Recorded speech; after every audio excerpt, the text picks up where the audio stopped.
This episode is brought to you by Netflix. So Netflix is basically Santa this year. 2 NFL games on Christmas Day, streaming live. At 1 p.m. Eastern, it's Cowboys, Commanders. Then at 4:30, you've got Lions, Vikings. Midwest football, playoff stakes, and probably some snow. Watching holiday football is a tradition the whole family can enjoy. Open some gifts, grab some food, settle in, and watch NFL Live on Netflix this Christmas Day.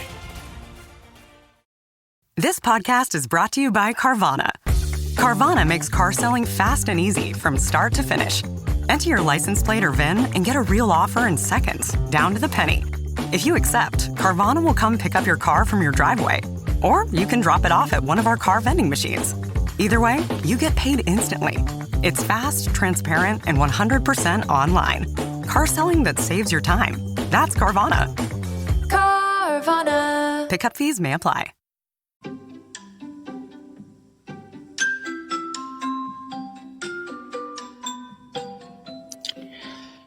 I am Daniel Lucas, and welcome to Book 101 Review. Book 101 is all about the books that I read for the last 40 years. And today I have my special guest.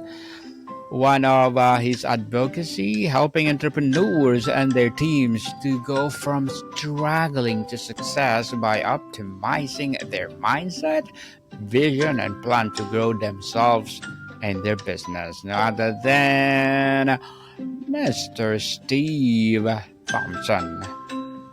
Hello, Daniel. Hello, Mr. Steve, and welcome on Book 101 Review. And can you please introduce more about yourself that I miss? Absolutely. First of all, thank you for having me on. It's a great pleasure to be here. A little bit about myself. Originally, my career was I was a physical therapist for 30 years, and I had my own business for 22 years. And I loved the idea of helping people overcome injuries or problems that have been nagging them for years. And that was the highlight of my career. And I just felt like it wasn't enough. And so in running a business, the great thing that I loved to do was to be able to help young people, young professionals, young physical therapists grow within their profession and to get better and to realize that, wow, this is such a great career. And owning my business for a while, it's like, this is fun, but it's a very kind of limited scope. So I sold my business in 2021. And prior to that, I started to get into coaching, where I would help other business owners go from a struggling point of view, either as a solopreneur or they had an established business that was not really working very well. And I just absolutely loved seeing them grow their business and realize the life that they want to live and where they were doing the things that they wanted to do without any hesitation, fear. They had their businesses running like a well-oiled machine. And I thought, this is really what I want to do. So when I left my business, I opened my own business in 2021. And here today, I'm a executive coach and a growth coach for entrepreneurs and their leadership teams. And Mr. Steve, thank you so much for sharing your knowledge and wisdom to the world. And today, let's talk about exploring and expanding entrepreneurial mindset.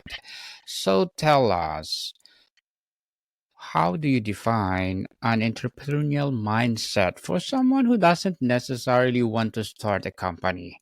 Where are its fundamental components?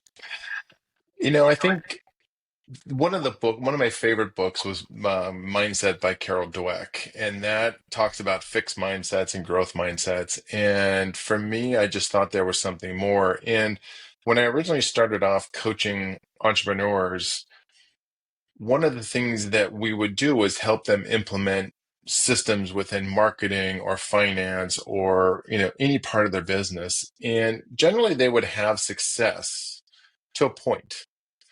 And what I always found we ran up against was how their mind worked and what they thought about things. That if they had a limiting mindset, that was always the barrier. So that, after reading Carol Dweck's book, got me really curious as to what what goes through an entrepreneur's mind. And I've started to really find that there's kind of 5 levels of positive mindsets and 5 levels of negative mindsets. The positive mindsets these are kind of in a way like Maslow's hierarchy of needs, is that you have to accomplish each one before you can sort of advance to the next higher level. And I'll explain the 5, which I've labeled them as an ownership mindset, which once you gain ownership of your business and you really claim that business, that's when you are able to grow. So there's the growth mindset is the second one. Then there's a strategic mindset, because as they start to grow, they need to figure out how to grow. After they start to grow, they realize that I'm going to really take my time and invest in my team and create a bigger impact. And then finally, kind of with myself, is there's a legacy mindset that you have to have, is like, how am I going to pass this on to the next generation? And how am I going to leave my mark in my profession? So that's what I have seen entrepreneurs sort of climb through as they get from a struggling point of view to that end success. I've also seen entrepreneurs go the opposite direction when they take the first negative mindset, which is sort of a victim mindset. Like in an industry like, say, healthcare, is things are happening to me. It's out of my control. I can't do anything about it. It's almost like a little bit of a helplessness. If they stay in that realm, then they will sort of devolve into a more permanent fixed mindset where it is what it is, we can change it. From there, they will further devolve into more of like an ego-driven or a firefighter's mindset, where they will start to want to put out fires, and they actually kind of crave them because it gives them purpose. As they keep going into that, they get into a scarcity Yes. mindset. And then ultimately, it's an entitlement that I'm due something. And at that point, you're really sort of down a hole that it's hard to recover from. Mr. Steve, beyond traits like risk taking, what are some of the less obvious but equally important attitudes such as curiosity or resourcefulness that define this mindset? I think, curiosity is probably one of the most important ones. I believe also the willingness to take a chance, that involves trust. And you can't have trust in your business nor your team, or you can't grow if you don't have trust. So trust is a trait or a mindset that is incredibly important to have, especially as you get up into the team and impact. One of the things that I see in the ownership mindset that many entrepreneurs lack is that ability to say, you know what, I own my results. I own this business. I own my efforts. And I actually hear a lot of entrepreneurs saying that they want their team to have an ownership mindset. So they're kind of asking an employee to be with an owner's mindset, which doesn't always happen because they're not owning it themselves. So I think that it's committing, it's having a belief in yourself, it's having a desire to grow too. I think a lot of those are the traits that are necessary to have that entrepreneurial mindset. Mr. Steve, what are some daily or weekly practices individuals can adopt to begin rewiring their thinking toward more entrepreneurial approach? It's a great question. I think one of the most important habits to start is meditation, is learning to get a control of your breathing, which is the basis of most meditations, but also get control of, or the ability to manage your own thoughts. Other habits I think that are critical are time management. It's also knowing what is your role in your duties in the business. If you don't have those controls or those clearly defined, you're going to start doing everything, which then traps you into the like a more negative mindset. In a corporate or traditional job environment, what are practical ways an employee can exercise to expand their entrepreneurial muscles without overstepping? hmm It's a great question. And I think one of the challenges with that is, one of the things that I work on is mindset first and then vision. And one of the things that I notice in corporate environments is often the role is not always clear. The responsibilities are not always clear, nor is the vision of the company clear, or maybe that they're aligned with. So starting with those three questions to get very, very clear are great ways to start to exercise the entrepreneur's mind by knowing what your role is and not stepping outside of that, knowing how you can succeed, which will allow you to measure your own progress. It will allow you to know what areas you need to work on for your own growth in that time. And for a motivation point of view, if you don't know the direction or mission or vision of a company, it will often be very demotivating for an employee. So I think that those factors are great things that any employee can do to take a little bit of control in their life. Mr. Steve, what is the role of self awareness and understanding one's own strength and weakness in building resilient entrepreneurial mindset? It's another great question. If you know your strengths, then you know where you can show up best. Yes. And if you can identify your weaknesses, one of the things that I work with is an assessment tool called the Working Genius. And what it identifies is what your geniuses are, which is your strengths, what are your competencies, and what are your frustrations.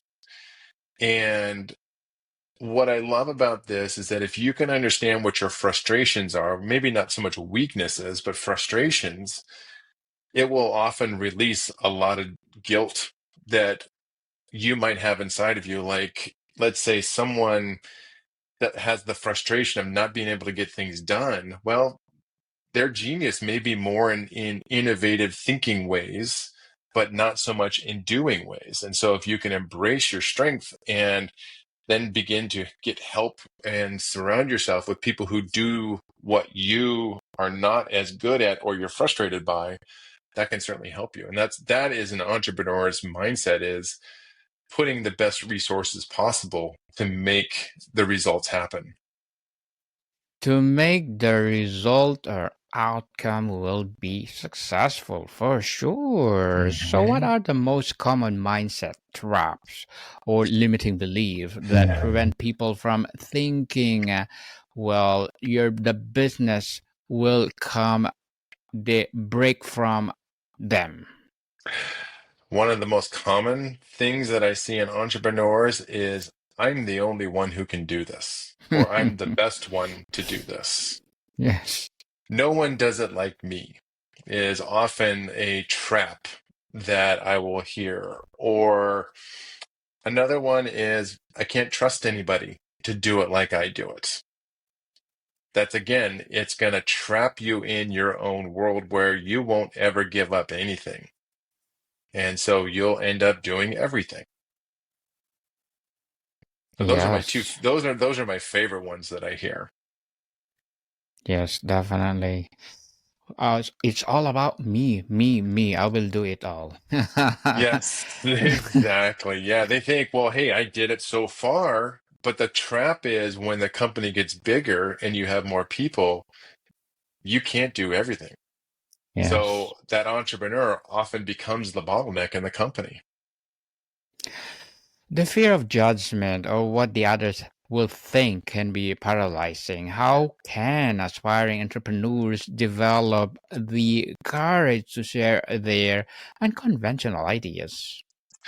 That's a really good question. And I think what I find with that is there has to be a level of trust within the team. Trust doesn't come easy. Trust is slow to develop, but it's very fast to break.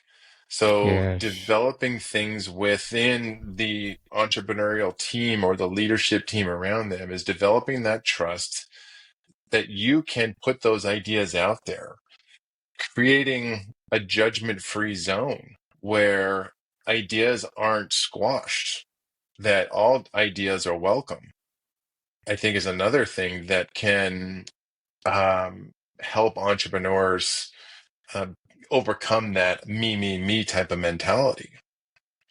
Vulnerability is another one. That's a scary thing, and I think that's kind of what we're talking about. Is you know seeing that it's okay to say, you know what, I'm not the best at doing this, but you are. Will you help me? And there's that saying says, one man's garbage is another man's gold. So the things that maybe I don't like to do, someone on my team may love to do if I just stop holding on to it and thinking I have to do it all. And Mr. Steve, how can we shift from a scarcity mindset to abundance mindset? That's a great question. Oh, that's a tough one. Some of that is, I think, the scarcity mindset is what we've grown up with. Like our parents may have instilled some of that belief. But I think the ultimate way to realize this is that resources are abundant. Our thinking is abundant. Our creativity is abundant. So starting with ourselves, that we have the power and the ability to put ideas out there. I mean, entrepreneurs are ones who aren't often very self-limiting, but sometimes they can be. But having that ability to just put themselves out there is an incredible thing that can help them go from a scarcity mindset to an abundance mindset. You know, there's always that phrase, the glass half full or the glass half empty, is what you tell yourself you'll believe. So if you believe that the glass is half full, you'll start to look at the world in a way where the glass is half full. So if you don't like the way that things, I think it's Tony Robbins said, if you don't like the way that things are happening in your life, just change your thinking. And so if you have a scarcity mindset and you think that things are scarce, look around and say, what is available to me? And that might be the starting question. What is possible? What is available to me? Versus what am I limited by? What am I not able to get? What is possible? Mr. Steve, as entrepreneur as well as executive coach, what are your short-term and long-term goals? For me, I would love to be connected with at least 12 leadership groups, 12 companies, entrepreneurs, and help them grow their businesses to realize their dreams. I want to be able to touch my long-term goals. I want to be able to touch 1 million lives in some way, either through the companies that the leaders that I work with, who then are able to help the people within their company, who are then able to help the people that they serve. So if I can do that, it's going to be a pretty good life, Daniel. I love that, Mr. Steve. Pretty good life. And good luck to your Mhm. goals. And looking forward for more success. And what would be your piece of advice for those people out there who want to be like you? I would just say start asking yourself the question, what do I want? That was the hardest question that I think I've ever had to answer. part of it is, some background in the way that I grew up. But you know what? Start believing that you can have something. Whatever it is that you want, you can actually have it. You just have to put your mindset to it. So the great thing about the human species is that whatever we think of, we can create. So if you want something more out of life, tell yourself you can have it. Tell yourself you just got to go find it. That's a little bit of the abundance mindset. It's a little bit of the ownership mindset that you're in control of your life. You are the captain of your soul, is it? That's right. That is a great summation. That is a great summation. You are the Th- captain you are the author of your story. You are the captain of your ship. You get to yes, decide where it goes. definitely. And thank you for the advice, Mr. Steve. And can My you please pleasure. recommend a book or books that influenced your journey? Yeah, I'll recommend two. I think one was a book called Reboot by Jerry Colonna, and a book called Mindset by Carol Dweck. Two phenomenal books to really understand yourself and to set yourself on a journey of growth and achieving the things that you want. Empowering books, Mr. Steve, and thank you for that recommendation. And before we wrap up our discussion Mhm. for today, I'm inviting you to please do listen to my other podcast, people, my other podcast, because my abstract essay is already in fifth season. Abstract poetry in second season. And my book 101 review in fifth season too. Comedy 101 in second season. And my food 101 in fifth season as well. Geography 101 in fourth season. And my baby podcast Law 101 and Mental Health 101. Love letters in third season. And movie 101 review and music 101 in fourth season. And science 101 and sex 101 in its first season. Please listen to them wherever you listen your podcast. So, Mr. Steve, if someone feels they have been stuck in a fixed or employee mindset for decades, what is the most encouraging first step they can take to begin expanding their Mm. perspective? I think the biggest thing is to raise their hand and say, I need help. Yes. And because sometimes we try to help ourselves, but we only know what's right in front of us. So that help could come in the form of a book, a mentor, a coach, a boss. It can come in many forms, but just raising your hand and saying, I want something more, I want something better. Something more. For sure, I like that, Mr. Steve. And if you could leave our audience or viewers with one compelling reason why exploring and expanding their entrepreneurial mindset is a journey worth starting today, what would it be? In nature, things are either growing or they're decaying or declining. So we get to choose which path we want to be on. So which path does anybody want to be on? I imagine it's the growth path.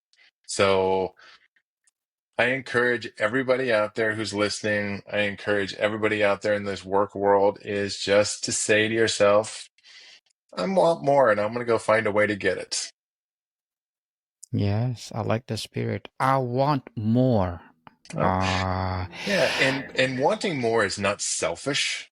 It's just I want to grow. I want to learn more. I want to, do more. There's nothing absolutely wrong with that. It's how we grow, how we gain knowledge. yes.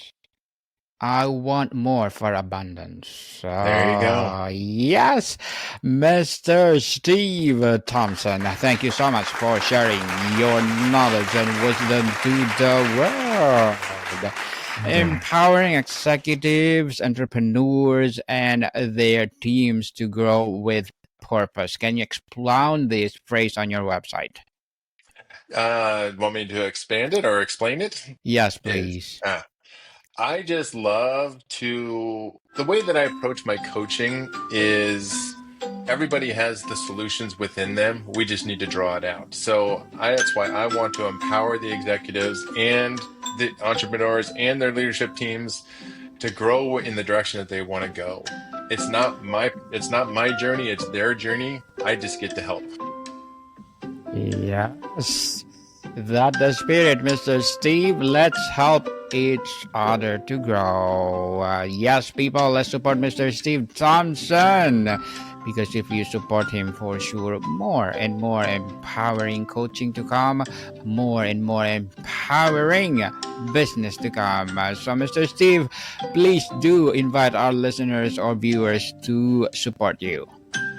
I would love to help anybody who has the inkling that there's something more in their life. And you can go to my website. You can go to the Contact Us. If you scroll down the first page, I will offer a free coaching session because I want you to get the experience of what it's like. And so if you feel like there's something more in you, or you've been trying to grow but you're stuck, it might be time to raise your hand and say, I need a little help. And there's nothing wrong with that. Yes, don't be ashamed, people. Raise your hand. That's right. And Mr. Steve for sure will help you to the fullest. So, Mr. Steve, thank you so much for your time. Daniel, thank you. It was a pleasure, and I really enjoyed being on this and sharing my thoughts and answering your wonderful questions. More to come, people. See you soon.